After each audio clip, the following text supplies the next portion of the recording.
It is quite a crazy time economically, isn't it? With such high inflation, we've seen this huge hike in interest rates in the last day as well.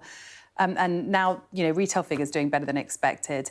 What do you make of all this? And did the Bank of England do the right thing yesterday in raising interest rates by 0.5%? What we're seeing is quite a lot of economic instability still, and this is the consequence of a lack of a long-term plan from the government. We're seeing that the failures of the last 13 years have led to this crisis after crisis and instability in finances for families and for businesses. And what we do see is across the country, times are getting tougher. Yeah, and it does seem that the government is actually trying to take potentially painful and unpopular decisions in order to get things back on track. Do you support the Bank of England's decision to raise interest rates by 0.5%? Well, it's important that the government takes its responsibility seriously in terms of making sure we've got financial stability. I believe in the independence of the Bank of England, and they've got to be able to get on and do their job.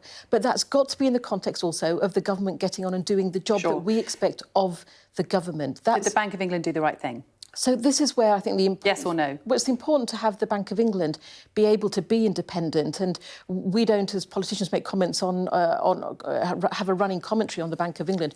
What I believe very strongly is that you've got to have the government working closely with our economic institutions to make sure that we've got that long-term stability. And what I want to see the Chancellor do today when he's meeting banks is to make sure that there is a plan for how we're going to support people with their mortgages, whether that's through requiring lenders to be able to lengthen the term of payments or to be able to take other forbearance measures.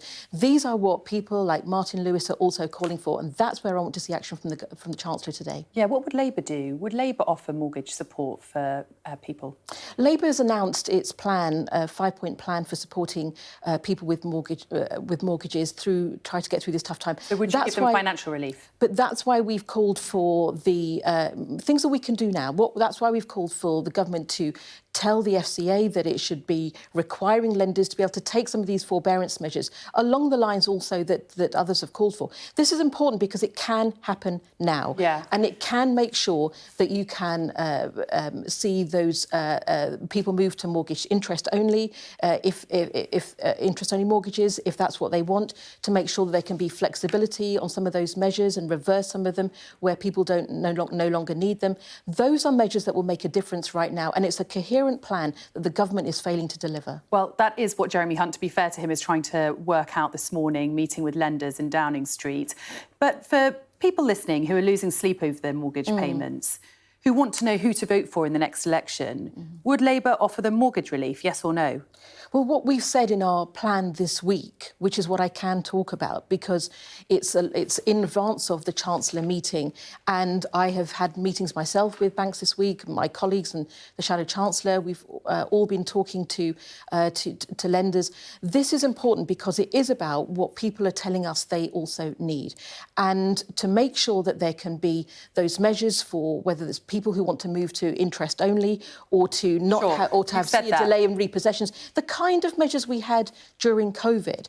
And that is why it's important to say, what can we do now? Because times are getting tougher and people are across the country seeing on average potentially a £3,000 increase in their... They know that. What they want to know is, will you help financially? Over 4,000. Yes, and that's why we want to see that we've got those measures that the government can put in place now, how they can require the regulator to say to lenders, you've got to make these changes and you've got to treat people fairly and you've got to do it and you've got to help where you can and you've got to do it now. Is Andrew Bailey doing a good job?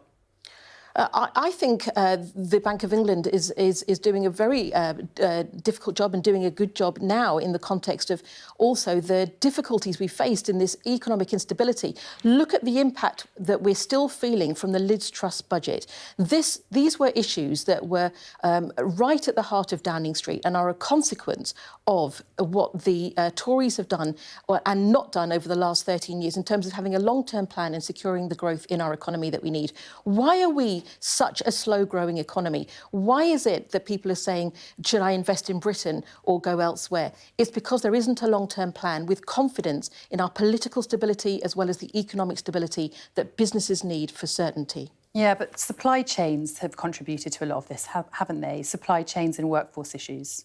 Supply chain issues and workforce issues, these have been sort of slow burn crises. And when you look at the last 2 or 3 years, we've seen crisis after crisis, not just the pandemic. You can remember the HGV crisis, then the supply chain crisis, the petrol crisis, and now you're seeing the crisis with inflation, with food prices that we're talking about today. We are being hit harder than other countries. And that is where the government needs to take responsibility and own up to the consequences of their decisions to not plan for the long term.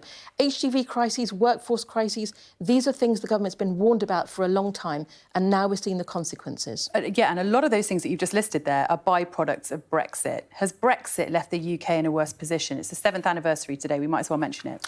Well, what's very clear is the government hasn't done what they need to make Brexit work. I see this across the country, and what we need to do is to have a plan for how we make Brexit work, whether it is looking for how we can get new agreements, whether that's on professional qualifications or other areas. Because when you're looking at how we have our trade, imports and exports with the EU, I know from all the conversations I have that the costs of not getting Brexit right and not making Brexit work are rising costs, increasing costs for businesses who are already facing a cost of doing business crisis. Was Brexit a mistake? I think we've all moved on from that. Well, we're still talking about it. No, we haven't really, have we? Well, actually, when I talk to my constituents, I think people know that is now a settled question. We're not going back. What we need to do is to make Brexit work. And if we look at the debates that we have in Parliament and even this week, that's exactly where we need to be, because people want stability and certainty. The UK needs stability and certainty. We need to send a message around the world that we've got political stability and a view about how we're going to grow our economy for the long term. That's where the Labour Party, with its plans, is a very far cry from where the Tories are, with their short-term sticking plaster politics, and they're lurching from crisis to crisis all the time. I mean, Labour's very good at sticking to the party line on Brexit, but many of you think it was a disaster, don't you?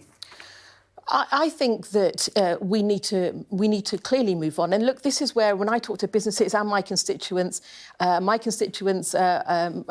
more voted Leave than Remain.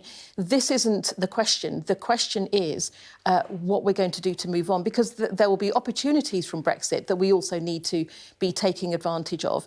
And what we need to see is that we've got a long-term plan for growth for our economy. That's why we published our industrial strategy. That's why we've published our plan today as well for high street renewal, because the food price inflation that we're seeing, where we are being hit harder than other countries, harder than France, Germany, the US, Italy, Spain, is impacting our jobs in our high streets. It's impacting what our pubs, our cafes and restaurants are able to do, where they're reducing staff hours because of those rising prices.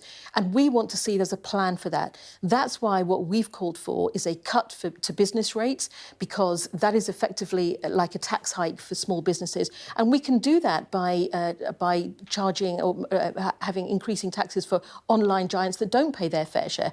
We also need to see much more action to stamp out late payments. If I can make this point, around 50,000 businesses a year go out of business, not because they haven't earned their revenues, because they haven't been paid them.